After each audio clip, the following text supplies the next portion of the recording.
para ministrarmos, totalmente dependentes dele, para falarmos de tão grande salvação. Amém?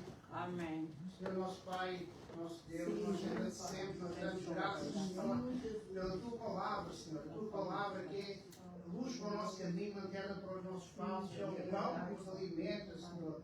Oh Deus, muito obrigado, Senhor, por termos esse privilégio de ouvir e viver a Tua Palavra, Senhor, de receber esse pão vivo do céu, Senhor. Obrigado porque o Senhor se fez, Senhor, nesse pão. O Senhor era o trigo, Senhor, que foi esmagado na cruz do Calvário, Senhor, foi amassado, foi cozido, foi preparado para fazer esse alimento para nós, que é esse pão, essa palavra de Deus, Senhor. E hoje nós estamos aqui a celebrar, Pai, a morte e a ressurreição do Senhor, Pai. Nós não somos dignos de participar nesta ceia, mas o Senhor nos fez dignos, Senhor, ao dar o Teu sangue carosinho por nós, Pai. Oh Deus, então fala connosco, Senhor. Fala aos nossos corações, Senhor. Edifica a Tua igreja, Pai, com a Tua palavra, Senhor. Oh Deus, capacita a Tua igreja para ouvir. Rega, Senhor, com a Tua água, para que a Tua palavra venha como uma semente, Pai. Como uma semente menor, como uma semente da mostarda, mas venha, Senhor, a crescer como uma árvore gigantesca. Prepara o terreno, Senhor, em nome de Jesus. Prepara a nossa alma, Senhor. Dá-nos atenção à Tua palavra, Senhor, que nós possamos dar atenção, Senhor. Reprime, Senhor, leva-se a mente da Tua igreja cativa à Tua palavra, Senhor. Leva bem longe, Senhor, os pensamentos que são dispersos, Pai, em nome de Jesus, Pai. E a Tua igreja agora possa receber, entender e praticar a Tua palavra para a honra do Teu nome e para a ação do Teu reino. Pois Teu é o reino, poder e glória para todos sempre. Em nome de Jesus. Amém. Amém. Aleluia. Irmãos, vamos abrir a palavra de Deus. Amém? E os nossos corações, uma palavra bem conhecida neste dia. 1 Coríntios capítulo 11. Amém? Vou ler do verso 23 ao verso 32. Temos que, queria que tivéssemos muita atenção, com muito temor e temor, mas também muita alegria, porque esta mensagem ela vai falar da ceia do Senhor. E há verdades que às vezes, de tanto a gente ouvir, elas tornam-se banais, não é? Tornam-se, às vezes nós não perdemos o real sentido, o real significado. Por isso eu queria que tomassem muita atenção para meditarmos e para entendermos realmente o real significado desta palavra. Amém? Amém. A mensagem de hoje pode mudar a sua vida espiritual, pode mudar a minha vida espiritual. Por isso eu preciso muito da vossa atenção, eu preciso muito da presença do Espírito Santo em cada um de nós. Amém? Amém. Mantenham depois a palavra de Deus aberta, ou se conseguirem ver no telão, porque vamos meditar neste texto. Amém? Amém? Amém. Discernindo o corpo e o sangue de Jesus. Amém. Amém. Eu vou ler a partir do verso 23. Então, pois eu lhes transmiti aquilo que recebi do Senhor, que na noite em que o Senhor Jesus foi traído, ele tomou o pão, agradeceu a Deus e partiu o pão. Portanto, qualquer um que comer, eu agora passo já para o verso 27, qualquer um que comer deste pão ou beber deste cálice indignamente será culpado do corpo e do sangue do Senhor. Examine-se, pois, o homem em si mesmo, e assim coma deste pão e beba deste cálice. Porque quem come e bebe deste cálice indignamente, come e bebe para a sua própria condenação, não discernindo o corpo do Senhor. Por causa disso, há entre vós fracos e doentes, muitos até que dormem. Porque se nós julgássemos a nós mesmos, não seríamos julgados. Mas quando somos julgados, somos repreendidos pelo Senhor, para não sermos condenados pelo mundo. Até aqui, amém? Amém. A igreja pode sentar com referência ao Senhor. Irmãos, este texto que vamos ler, ele mostra aquilo que a igreja fazia. A igreja primitiva, ela celebrava a ceia do Senhor. Eles faziam isso, tinham um outro nome, eram as festas ágape, ou as festas do amor ágape. E então essas festas reuniam todos os cristãos da cidade, que eles se reuniam para partir o pão. A Bíblia não diz com que frequência é que eles celebravam, se era todas as semanas. Há igrejas que celebram todas as semanas, outras 3 em 3 meses. Nós celebramos uma vez por mês. E a ideia aqui era que esse alimento que eles levavam para essa refeição devia ser dividido entre os mais pobres, os mais necessitados também. Mas o que a palavra de Deus diz é que alguns comiam antes, desprezavam os pobres, alguns comiam a mais e não davam, não dividiam, não partiam o pão. Havia muita humilhação também, frustração daqueles que eram mais pobres, que não tinham que comer.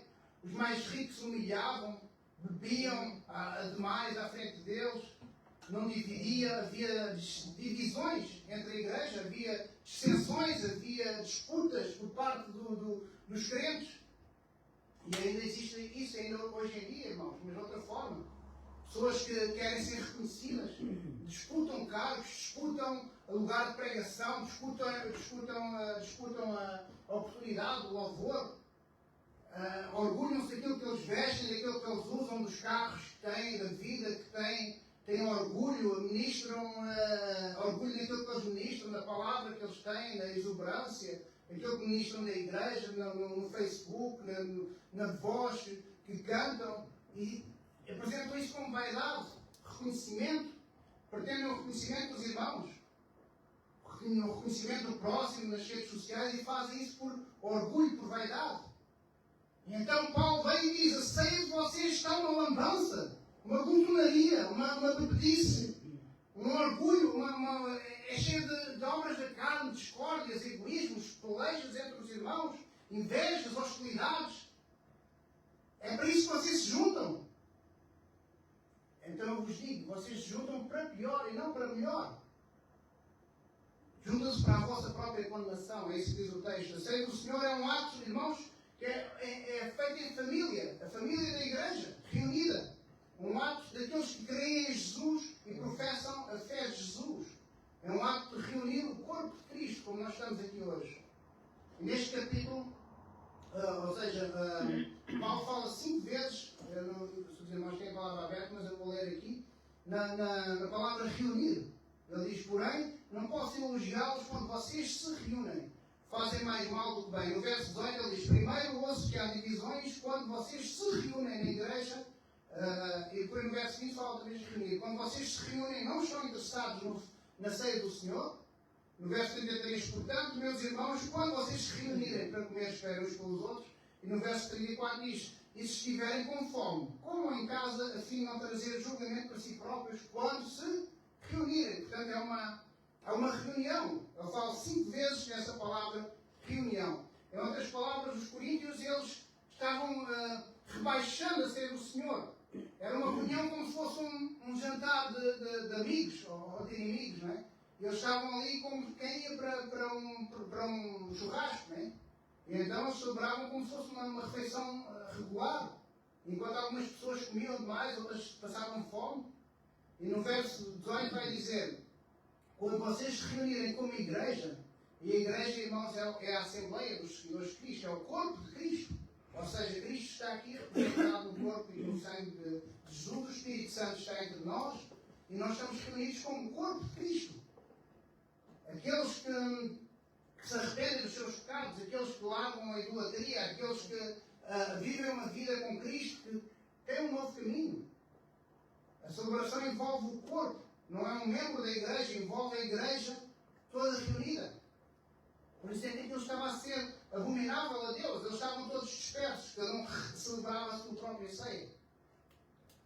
E no verso 17 ele está a dizer: na verdade vós os ajunteis não para melhor, mas para pior. Ou seja, Cristo não estava a ser o centro da ceia. Ele estava a ser, nem sequer faziam alusão a Cristo. Eles estavam ali só para comer e beber. E então Paulo diz que recebeu-los do Senhor e também lhes entregou. Ou seja, Paulo vem aqui dar as instruções sobre a ceia do Senhor. Esse momento que nós realmente tão veneramos, não é? que nós damos tanta importância, ele dá aqui as instruções. Eu recebi do Senhor, então também vos entreguei. Ou seja, Paulo tinha intimidade com Deus. E quando nós recebemos algo do Senhor, Ele nos manda entregar, nós temos que entregar. Amém? Paulo era fiel dispenseiro do Senhor, e então ele diz que eu recebi e eu entreguei.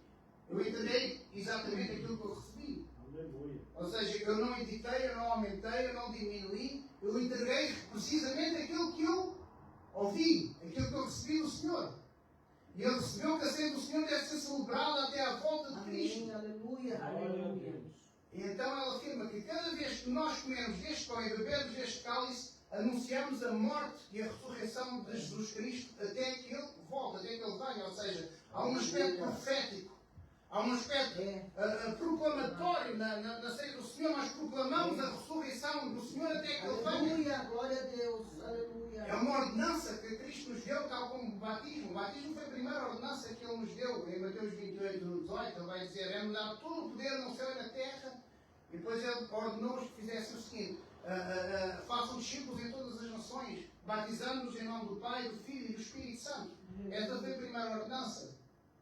Mas depois Ele vai fazer a segunda ordenança, ou seja, o segundo sacramento, que é este que nós estamos a celebrar aqui hoje.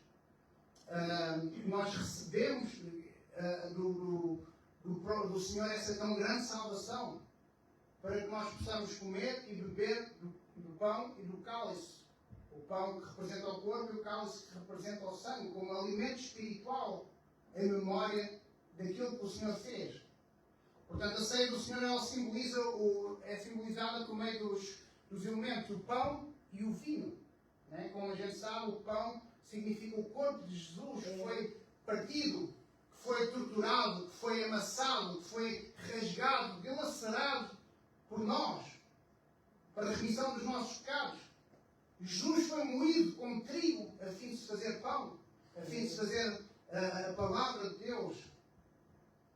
E o vinho simboliza o sangue derramado na cruz, simboliza o cálice da eterna aliança. A promessa que Deus fez para nós que iria ter uma nova e eterna aliança, que restauraria a comunhão com Ele. E em Lucas 22, 20 diz que o cálice do Novo Testamento do meu sangue, que é derramado por vós. Ou seja, a nova aliança foi, que ela já tinha sido profetizada na Antiga, não é? Através dos profetas e da lei de Moisés. Ela é chegada então. Há 2000 anos atrás ela é chegada, ela é feita, é estabelecida. Na ceia que Jesus comeu com os seus discípulos na noite anterior à sua crucificação, que nós estamos aqui a celebrar, ela foi estabelecida essa aliança. Deus deu origem a essa aliança. E o foco, o conteúdo dessa aliança é Jesus Cristo, que nos deu a tão grande salvação. E Ele ordenou que fosse celebrada essa aliança. Porque o pecado Ele nos separou da comunhão com Jesus. Logo no início, no livro de Gênesis, nós vemos que todos os dias, na virada da tarde, havia essa comunhão. Deus pregava para Adão e Eva, Deus conversava com Adão e Eva, Deus edificava eles, havia uma comunhão direta um com o outro, mas depois do pecado houve a separação. Em Gênesis 3,15 há uma promessa de que viria um Salvador, que viria alguém que iria restaurar essa aliança de novo. A boa notícia é essa, irmãos. O Evangelho é esse. É que por causa da obra da salvação em Cristo, nós podemos voltar a comer e a beber na presença de Deus. O véu foi rasgado e nós podemos orar a Deus diretamente, falar com Ele diretamente. Glória a Deus. De Gênesis a Apocalipse há esse processo de comunhão. O que Deus quer é comunhão com a sua criação, com os seus filhos. E quando Jesus disse fazer isso em memória de mim, Jesus queria dizer que para nós fazermos em memória desse sacrifício que nos traz a paz, a reconciliação com Deus, como nós louvamos aqui, irmão. A salvação. Por isso é que a celebração da ceia não pode ser irreverente. Por isso é que nós estamos ansiosos, como Jesus Cristo disse, estão ansiosos para tomar esse pão convosco. Por isso que há necessidade de entendimento da mensagem de hoje. Eu preciso muito da vossa atenção, irmãos. Vou começar a trazer entendimento agora desta palavra, não é, irmãos? Amém. Esta ordenança, ela pressupõe então o partir o pão. O significado do partir o pão é, como os irmãos sabem, é o relacionamento entre os irmãos, o partir o pão. Os apóstolos partiam o pão. E apesar de todos nós sermos pecadores, indignos, mas todos nós devemos partir o pão. A Bíblia diz que o Senhor Jesus, na noite em que foi traído, Ele partiu o pão. Por isso, o texto vai nos ensinar a pedagogia da ceia. Se os irmãos tiverem muita atenção, na noite em que o Senhor foi traído, Ele tomou o pão, agradeceu a Deus e depois partiu o pão. Na noite em que foi traído. E isso implica o quê? Noite, não é? A noite é a escuridão, as trevas, os medos, as inseguranças. E nessa noite Ele foi traído, irmãos. Como já não fosse noite, já não fosse tão pesado. É verdade, Jesus. Irmão, o salmista diz no Salmo 139 que quando finalmente eu entendi o propósito de Deus na minha vida, as trevas se fizeram luz. É. Aleluia. A noite se fez dia, o mais claro dia eterno. Aleluia. Eita, glória. Aleluia. Porque agora mesmo, a mais escura noite, eu vejo a luz. É sempre luz. Amém. Não precisa ser. Agora eu vejo na escuridão uma perspectiva de eternidade. Eu já não vejo o futuro. Eu já não me preocupo com o futuro, mas eu vejo a eternidade, a vida eterna. Amém. Eu não dependo mais de uma luz futura. Porque eu já não estou limitado àquela luz futura, à provisão diária, mas eu tenho uma luz eterna. Eu sou iluminado por essa eternidade. E não sou motivado pela expectativa do dia seguinte, o que é que vai acontecer amanhã. Eu tenho a motivação para a eternidade e não aquela motivação de especular o que é que vai ser o dia da manhã. Por isso, o salmista diz, havia luz naquela noite escura. Houve uma luz que me deu uma perspectiva diferente. Porque para ele a noite e dia passou a ser a mesma coisa. Irmãos, qual é a sua noite? Eu queria que me dissessem comigo qual é a noite que nos aflige hoje, qual é a noite que nos coloca medo. Às vezes estamos vivendo a noite na nossa família, no nosso casamento, estamos a viver trevas na nossa empresa, no nosso local de trabalho, na escola, onde nós fomos enviados. Qual é a sua noite? Qual é a noite que assombra cada um de nós? Quais são os fantasmas da nossa madrugada? O que é que perturba a nossa noite, irmãos? Pensem comigo, meditem o que Deus está a falar. Porque além de ser noite, além de ser trevas, Jesus foi traído. Ele foi traído por um beijo de alguém que comia e sentava-se à mesa com ele. É verdade. E às vezes nós pensamos que o nosso desapontamento é maior que os outros. A nossa ferida é maior. Às vezes pensamos que a traição é causada por alguém que vem de longe, alguém que a gente não conhece ou que não nos conhece bem, então que traiu-nos. Mas não é isso. As nossas feridas, às vezes mais doridas, aquelas mais dolorosas, são aquelas que são causadas pela pessoa que está ao nosso lado, mais perto, come connosco na mesa. Porque a Bíblia diz que na noite em que o Senhor foi traído. Agora eu queria perguntar, irmãos, foi traído por quem? Foi traído só por Judas? Por todos. Judas foi o traidor, foi o único traidor que se arrependeu. Ou que seja, não se arrependeu, não é? Que ficou com... Mas todos, irmãos, em João capítulo 6 diz que a congregação toda foi abandonada. Ele tinha muitos discípulos. E eles consideraram a palavra de Jesus muito pesada. Duras são essas palavras. E só ficaram 12. E desses 12, não houve nenhum que não traísse. Não houve nenhum que ficasse com ele. E ele sabia disso. Jesus falou assim, eu estou indo para a cruz na próxima semana e todos vocês, ou seja, os 12, vão me abandonar. Mas o meu Pai não me deixará só. Eu sabia, eu tinha essa perspectiva da eternidade, eu tinha essa perspectiva que Ele quer colocar em nós também esta manhã. Glória a Deus, aleluia. Que ilusão é essa? Que expectativa é essa insana que nós temos no nosso coração? Que não vai haver traição? Porque é que nós achamos que o nosso relacionamento afetivo, conjugal, na amizade, no trabalho, que não vão haver traições? A questão é saber quem é que vai trair, porque a traição vai sempre existir. Mas o nosso problema é quando nós perdemos a esperança do arrependimento. O problema é esse, as traições existem, mas é necessário o arrependimento. A dúvida não está na traição, a dúvida está no arrependimento. No perdão. Não fique desapontado se você foi traído. Porque todos nós também já traímos. Quando nós ficamos magoados por ser traídos, é porque nós não nos arrependemos realmente do dia em que nós traímos. Todos nós já traímos alguém na alguma forma, irmãos. Em algum lugar nós abandonamos alguém que não devíamos ter abandonado. Em algum lugar nós tivemos amargura no nosso coração, fomos egoístas no nosso relacionamento, com as nossas frustrações, e colocamos às vezes peso nas costas do outro. Ou você acha que nunca traiu, nunca desfraudamos ninguém?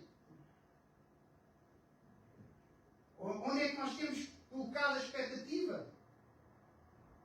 Ou, por exemplo, nós às vezes traímos colocando a culpa no outro. Quando nós devemos ter a responsabilidade daquela situação que Deus está a colocar na nossa vida. E muitas vezes nós somos desapontados. Ou acha que os discípulos também não ficaram desapontados com Jesus? E se eu falar que para os discípulos, Jesus também passou a ser um traidor. Um traidor da expectativa que eles tinham de ele cumprir aquilo que eles tinham na mente. Que ele ia salvar eles, que ele ia tirar eles do jugo dos romanos. Então ele não fez isso. Judas foi o primeiro a pensar que ele era um traidor. E aqueles dois discípulos a caminho de Emaús, incapazes de reconhecer que era Jesus ressurreto, que estavam ali ao lado. Eles desapontaram-se porquê? Porquê que eles não se sentiram... Eles estavam desapontados, irmãos, porque eles não se sentiram honrados, eles não se sentiram abençoados, eles não sentiam que receberam aquilo que eles mereciam. E então eles sentiram-se traídos. E quando muitas vezes nós traímos a nós mesmos, também. Às vezes nós queremos desistir de tudo por causa da nossa frustração. Porque nós temos uma expectativa diferente. E então nós colocamos culpa em nós mesmos. Foi o que aconteceu com Pedro. Pedro traiu a quem? Pedro traiu ele próprio. Porque ele tinha uma expectativa que estava nele mesmo. E Pedro depois não conseguia suportar a culpa que estava dentro dele. Até ele se arrepender. Ele não conseguia viver com aquela culpa de ter feito a promessa de não abandonar Jesus. E ele acabou por abandonar Jesus. Às vezes nós fazemos promessas, irmão. Quando estávamos a falar disso, né? Eu estou a tentar deixar de fazer promessas. A gente às vezes faz promessas de coisas que a gente às vezes não consegue cumprir e ficamos culpados. É verdade, isso que eu não prometo. Então, qual é que é a única certeza que nós temos, irmãos? É que vai ter noite. Vai ter noite escura, vamos passar por noites escuras. E nessa noite, às vezes, na hora mais escura, vai haver uma traição. É verdade. E seja que traição for, nós vamos ter que estar preparados. Às vezes são traições que nós impomos para nós mesmos, quando nós não cumprimos as promessas que nós fizemos anteriormente. Às vezes nós carregamos isso. As expectativas de pessoas que esperam em nós e que nós não fizemos, então ainda hoje estamos a pagar por isso. Muitas pessoas que a gente amava, considerava fiéis, mas depois elas nos traem por coisas que nós nem imaginamos. Pessoas que vão nos culpar porque nós não conseguimos ceder a expectativa que elas tinham sobre nós. E elas vão dizer, não, mas aquela pessoa não é o pastor que eu pensava que ele era. Não é a esposa que eu mereço, não é o marido que eu pensava que ia ter, não é o filho que eu mereço, não é? E é uma expectativa errada, porque Deus não nos vai dar a esposa que nós merecemos, ou o filho que nós... Filho não é escolhido na prateleira de um supermercado. Filho é dado por Deus, para que nós adotemos, seja ele carnal ou não. Porque Deus nos dá o filho que nós precisamos, Deus nos dá a esposa que nós precisamos para cumprir o propósito, o marido que nós precisamos para cumprir o propósito. E às vezes são situações que nós não conseguimos compreender agora. É verdade. E nós às vezes achamos injustos, não sabemos o que fazer. Mas Jesus, na noite em que foi traído, ele fez o quê? Partiu o pão. Irmãos, ele foi traído. O que é traição? Então, se a gente achar que traição é só o homem trair a mulher com outra mulher, nós estamos perfeitamente enganados. Traição não é só isso. O problema relacional, irmãos, 90% dos problemas relacionais tem a ver com falta de integridade. Falta de uma vida, há uma vida paralela. Eu divido as coisas, irmãos, às vezes nós estamos a orar, eu tenho ouvido as pessoas dizer, não, Senhor, eu quero integridade, eu quero ser inteiro com o Senhor, mas há uma diferença entre o pão inteiro e o pão íntegro. Este pão está inteiro, este aqui está inteiro, este aqui estão íntegros, porque estes vão cumprir a função de partir o pão entre os irmãos. Porque às vezes nós pensamos que, apesar de estarmos inteiros, mas nós não estamos íntegros. Nós não estamos a fazer o propósito que Deus quer. Mas na noite em que somos traídos, nós devemos partir o pão. Às vezes Deus permite traições para nós partirmos o pão. Aleluia. E partir o pão não é comer sozinho. A Bíblia diz que comer o pão sozinho faz mal aos ossos. Salmo 32, verso 3 diz: enquanto eu mantive os meus pecados escondidos, envelheceram os meus ossos. Jesus estava, irmãos, há 40 dias e 40 noites no deserto. E o que é que o diabo veio trazer para ele? Veio oferecer para ele pão. E ele não comeu, porque ele não gosta de comer pão sozinho. Mais tarde ele foi para Samaria, a Bíblia diz que era necessário ele passar por Samaria. E o que é que ele disse? Tenho sede.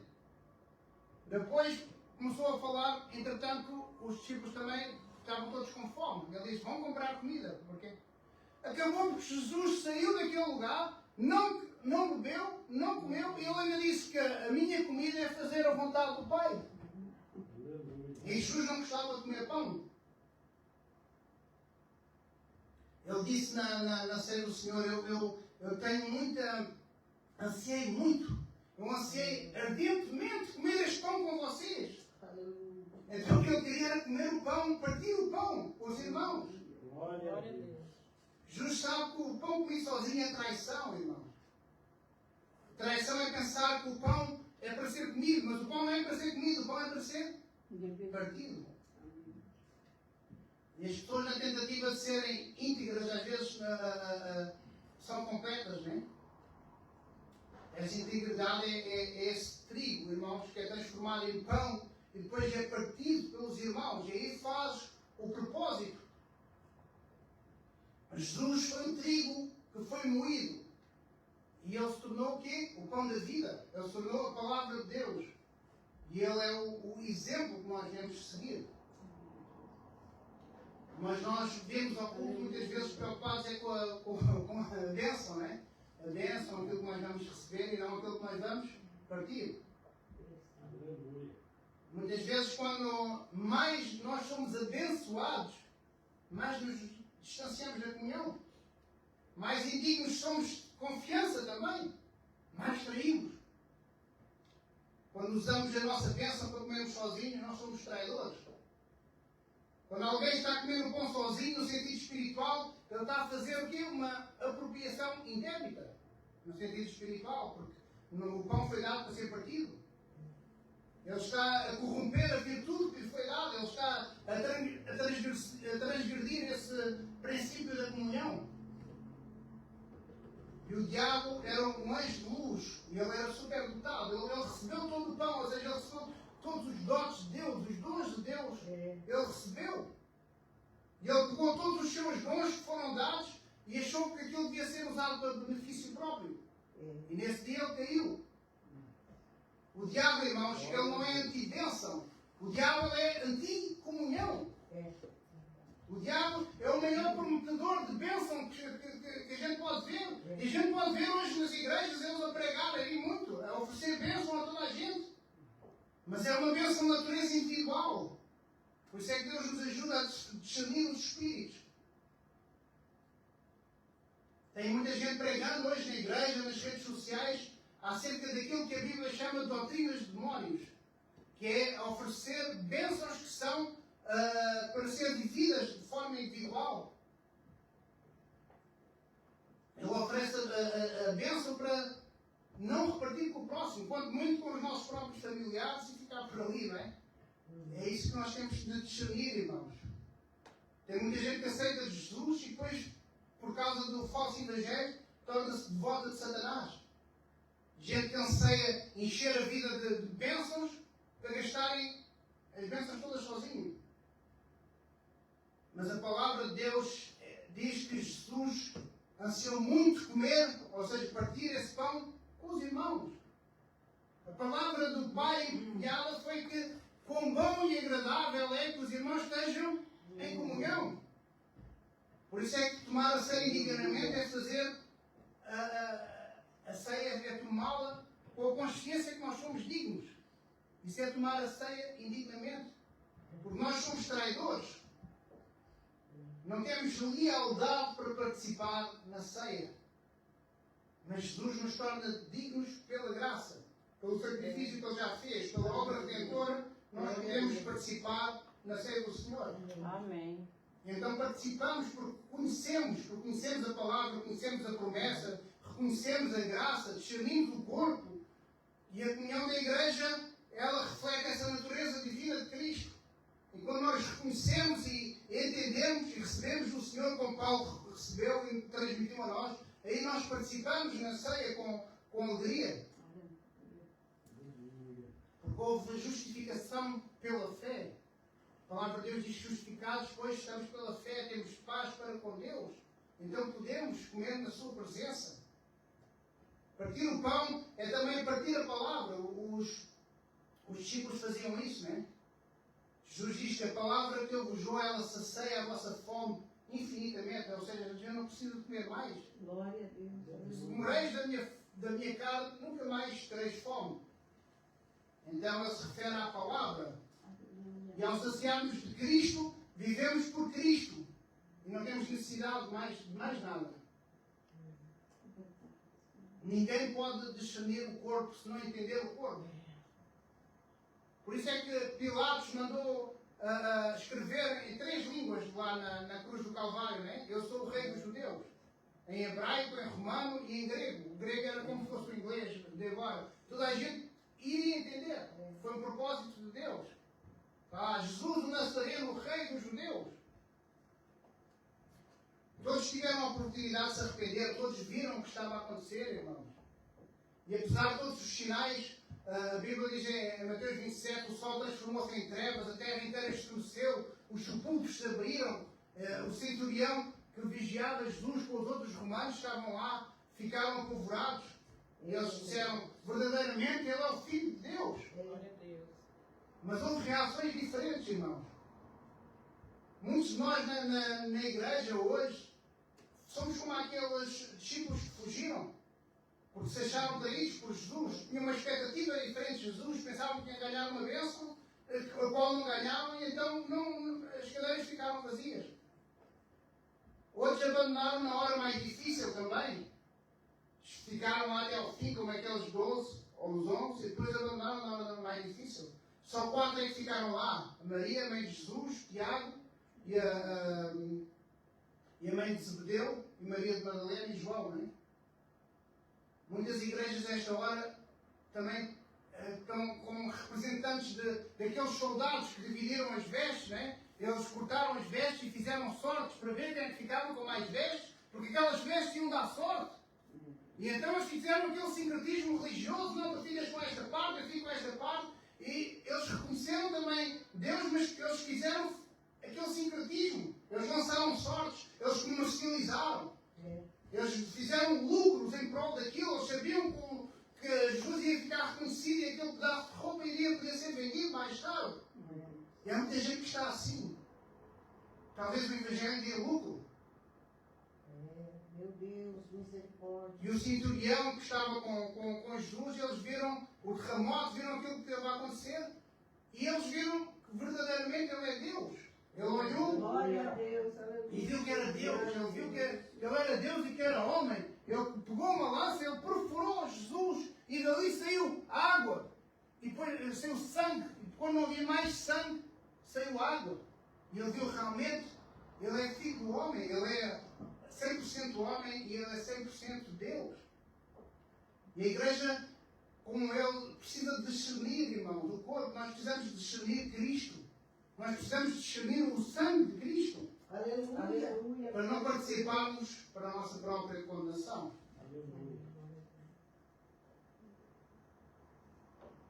Nós, quando estamos na presença de Deus, quando estamos perante a palavra de Deus, nós tomamos consciência do nosso pecado perante a santidade de Deus.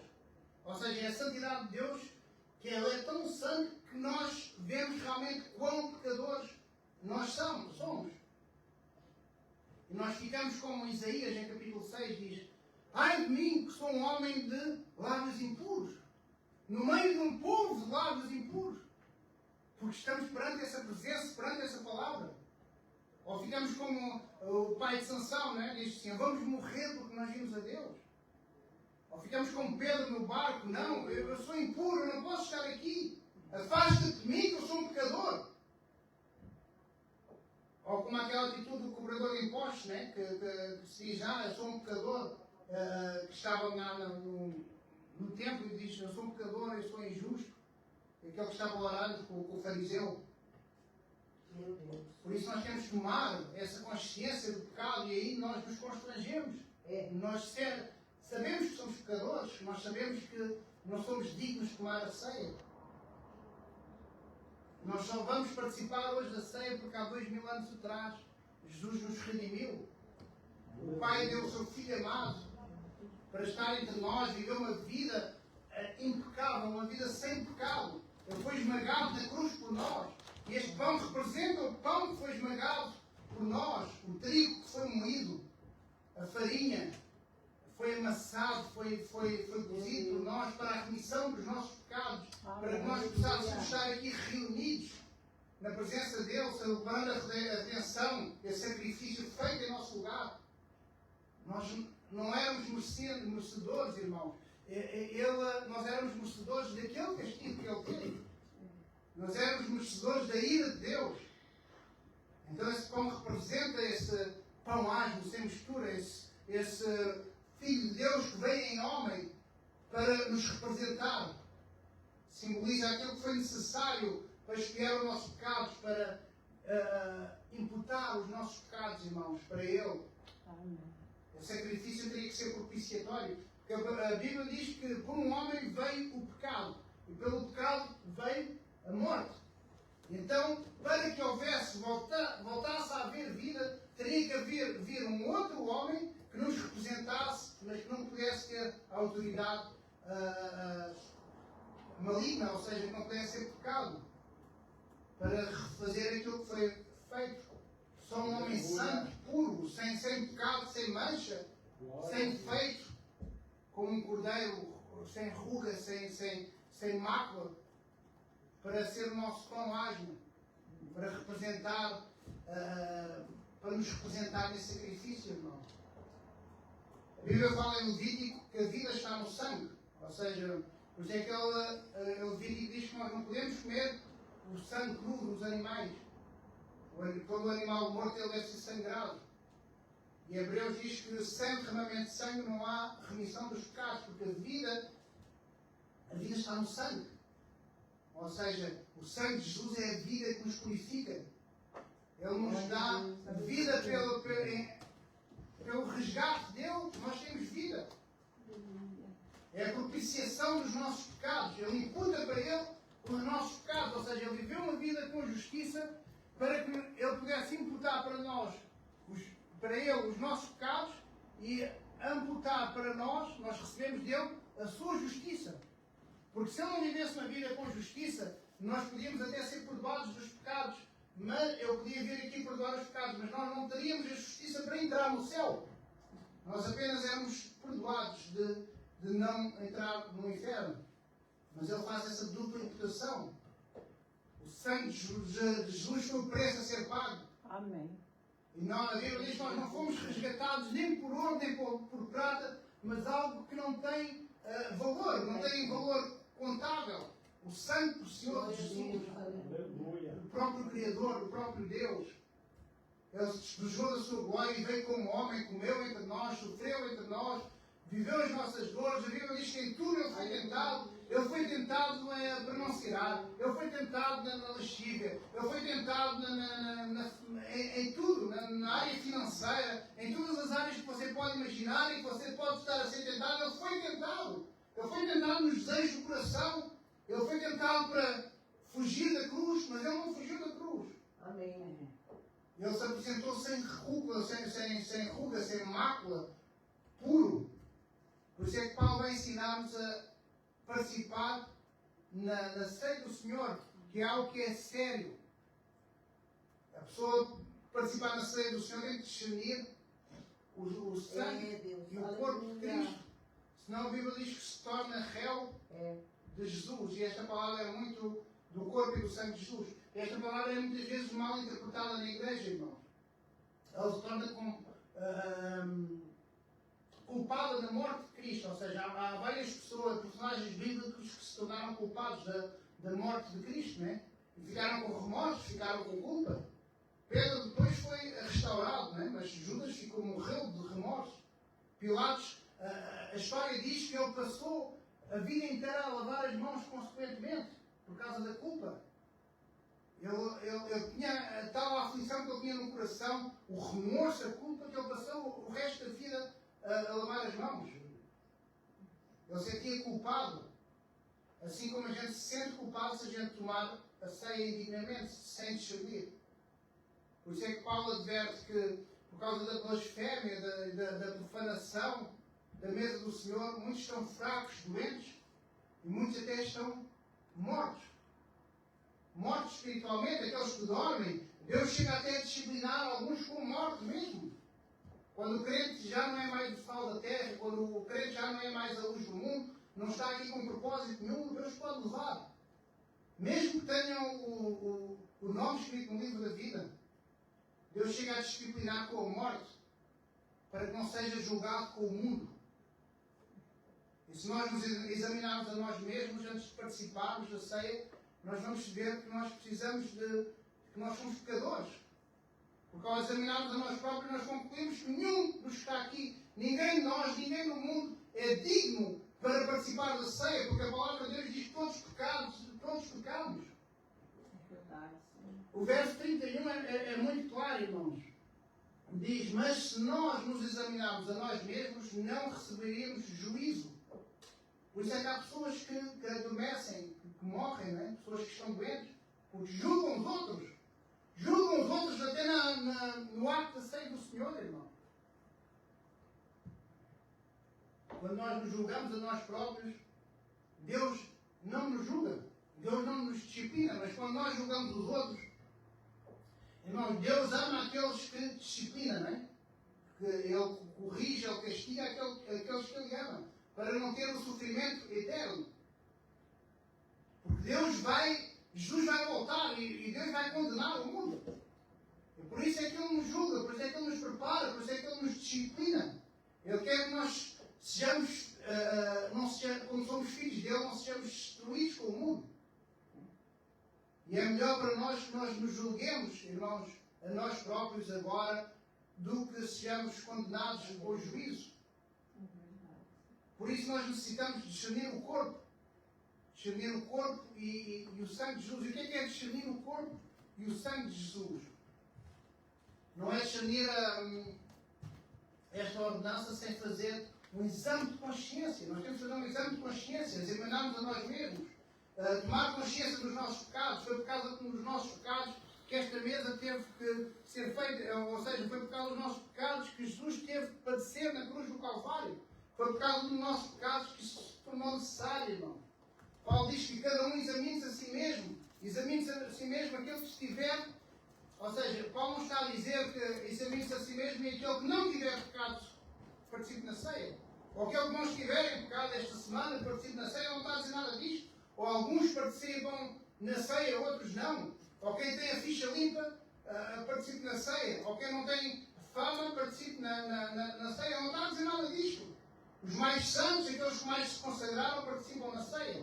Aqueles que têm a oportunidade aqui no altar, eles participam na ceia. Não há restrição nenhuma. Ele diz, imagine, analise o homem ele próprio e assim participe na ceia. Irmãos, mas quando nós nos reunimos ao domingo na ceia do Senhor, muitas vezes somos ensinados de forma diferente. Nós somos ensinados em aqueles que estão em pecado não participam na ceia. Aqueles que são mais santos do que os outros, eles podem participar da ceia. Então reunimos ao domingo para ver quem é que participa. participa na ceia e quem é que não participa na ceia. Ou seja, para julgar o próprio irmão, aquilo que está a ser condenado na Bíblia. Não é, a gente não se reúne para ver quem é que está em pecado ou quem é que toma a ceia ou quem não toma, para acusar quem não toma a ceia. Isso é errado. Por isso é que Paulo diz no verso 31, porém se não julgássemos os outros, não seríamos julgados. Então porquê é que nós estamos a ser julgados? Porque julgamos os outros.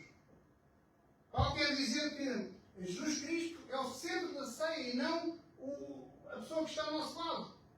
Muitas vezes nós somos ensinados a ir à ceia para ver quem é que está para julgar os outros. O centro da ceia é quem toma da ceia e quem não toma na ceia. Paulo diz no 28, examine-se o homem a si mesmo e a si mesmo coma do pão e bebam do cálice. E o Evangelho de Mateus diz sempre, venham todos e bebam, venham assim como estão, como? Ou seja, não permaneçam como estão, façam a análise de consciência, mas venham. E depois de ter feito a análise de consciência, Jesus nos torna dignos para participar da ceia. Porque não são os nossos méritos, irmãos, não são que nos tornam dignos, não é aquilo que nós fazemos, não são as nossas obras, mas foi aquilo que Ele já fez na cruz do Calvário. Por isso é que assim, venha e come do pão, venha e participe, apropie-se do perdão que está na mesa, apropie-se da redenção, venha, apropie-se da tão grande salvação, venha assim e não rejeite esta manhã a ceia do Senhor. Amém. Pois você não tem vida em si mesmo, nós não temos vida em nós mesmos se não estivermos nele. Amém. E o sangue representa a vida.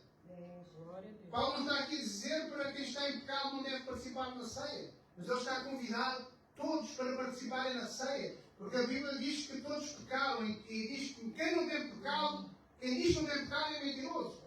Ou seja, se a gente pensa que vai participar na ceia porque não estamos em pecado, somos mentirosos. Paulo quer dizer que Cristo é o centro da ceia e não é o julgamento que é o centro da ceia. Examine-se o homem em si mesmo e assim participe. Amém. Paulo está a dizer que devemos nos examinar a nós mesmos esta manhã. Que nós somos indignos, mas vamos participar. É um autoexame, ninguém pode examinar por nós.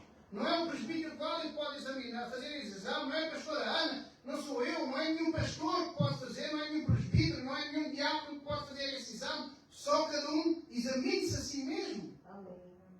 Porque senão nós nos julgarmos a nós mesmos, e se nós não nos examinarmos a nós mesmos, nós vamos entrar no juízo de Deus.